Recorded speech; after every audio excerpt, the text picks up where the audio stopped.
لوگوں کو عام طور پہ شوق ہے تکلفات کا. جب تک کوئی انسٹیٹیوٹ نہ ہو, کوئی سرٹیفکیٹ نہ ہو, پراپر طریقے سے یہ نہ ہو, وہ تکلفات میں پڑھتے ہیں لوگ. ایک سادہ طریقے سے ایک چیز آپ کو سکھائی جا رہی ہے, اس میں دلچسپی نہیں لیتے لوگ زیادہ. تو وہ جب آپ پڑھیں گے نا تو انشاءاللہ آپ کو قرآن آپ کے لیے بہت آسان ہو جائے گا. لیکن پابندی کے ساتھ آپ نے وہ لیکچر سننے ہیں. روز لیکچر ایک نہیں سنتے تو اپنی ڈائری میں کوئی اسکیجول بنا لیں کہ ہم ایک دن چھوڑ کے ایک لیکچر ہم نے سننا ہے. سمجھتے ہیں؟ تو اس سے بہت فائدہ ہوگا انشاءاللہ. قرآن تلاوت سننے میں مزہ آئے گا آپ کو. اب آج میں تلاوت کر رہا تھا گھر میں, وہی تھا بطشتم جبارین. تو کسی نے پوچھا یہ بطشتم 2 دفعہ کیوں آ رہا ہے؟ تو جب قرآن سمجھ میں نہیں آئے گا تو پھر یہی ہوگا بطشتم 2 دفعہ کیوں آ رہا ہے. ٹھیک ہے, تو قطعی یہ سجل للکتب ہے نا قرآن میں. تو قرآن کی بلاغت ہے, وہ سمجھنے کے لیے عربی کا سیکھنا ضروری ہے. تو اس لیے وہ سمجھا کریں.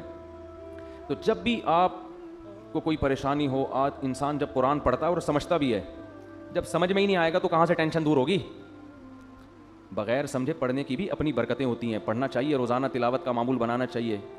لیکن جو سمجھ کے پڑھنے میں مزہ ہے وہ بغیر سمجھے میں نہیں ہے, اس کا معمول بنانا چاہیے.